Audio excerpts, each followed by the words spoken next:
Hi again, I'm Viram from Vested, and today we're going to be talking about the various growth initiatives that Amazon is undertaking to scale to its next leg of growth.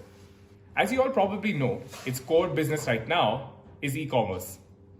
Amazon's sales today are derived largely through three categories: apparel, food, and household items. But all of these actually represent a very small amount of the discretionary budget that a household has. For example, if you look at a household in the US, they have a discretionary spending of about $63,000 every year. But an Amazon Prime member on a yearly basis actually spends only about $1,600 on Amazon, and a non-Prime member spends even less, about $600. Even with this less spending, Amazon actually is the market leader in e-commerce in its largest market, the US, with a market share of 20%. But this market leadership is clearly not enough for the ambitious Jeff Bezos and his trillion-dollar company. So, to scale to the next leg of growth, Amazon is undertaking two broad initiatives. The first is onboarding third-party merchants onto their e-commerce platform. So when Amazon started off, they started off as first party. What that meant was that Amazon would buy products from brand or merchants as a wholesaler and then sell them on their online website. They would have total pricing authority over those products.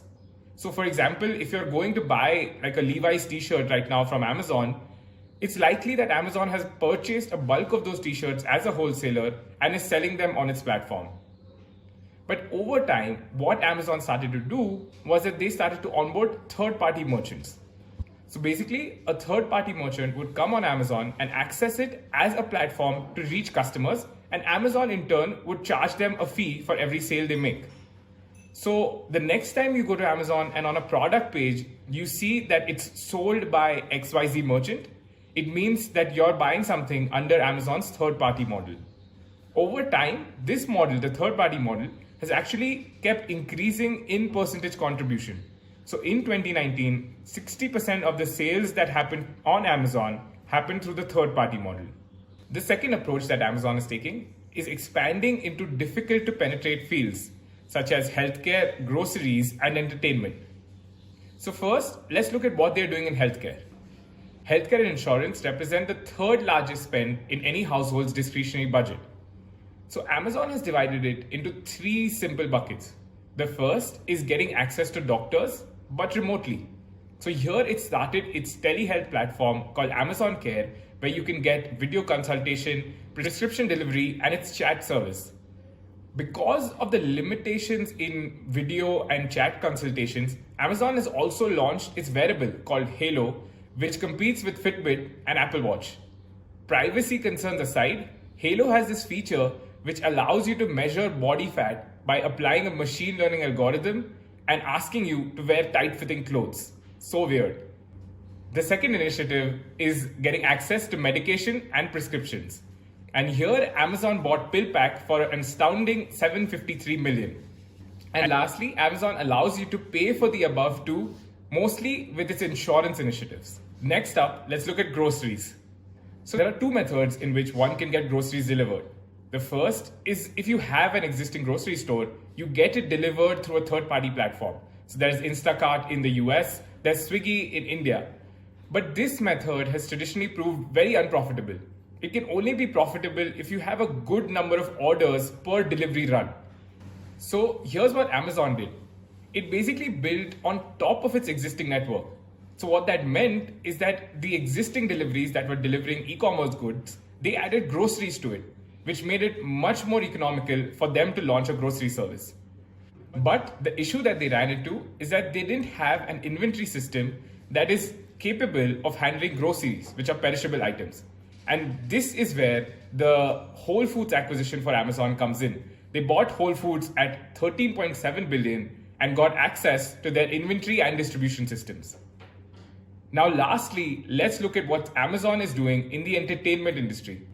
Here, Amazon has divided its initiatives into audio and video. Let's look at audio first. In audio, Amazon first bought Audible, an audiobook company that allowed it to provide audiobooks to its customers. It also launched Prime Music with unlimited music streaming, competing with the likes of Apple Music and Spotify. The goal here is not to drive profits, but It is to get people to spend more and more time on Amazon. And the more time you spend on Amazon, the more likely that you become a Prime customer and the more likely that you actually shop from its core offering, which is e-commerce. This strategy is what defined Amazon's foray into video as well. As an example, let's look at Amazon's Man in the High Castle TV show. It cost Amazon $73 million to produce that show, but in return, it actually got them 1.15 million new Prime subscribers. So that yields almost an acquisition cost of about $63 per Prime member. But in return, every Prime member pays $99, which means that in 8 months, Amazon's video initiative actually helped them break even on getting Prime customers. Lastly, even in video, Amazon is doing what it did with its third-party merchants in e-commerce. It basically is using its platform, giving it to other third-party streaming services such as HBO and CBS, and allowing them to access customers for a fee. In 2020, it is reported that Amazon made $3.6 billion just from providing access to these third-party streaming services. So all of that being said, it's still not enough for what's in store at Amazon. Thanks for watching. If you like our content, subscribe to our channel and hit the bell icon to get regular updates.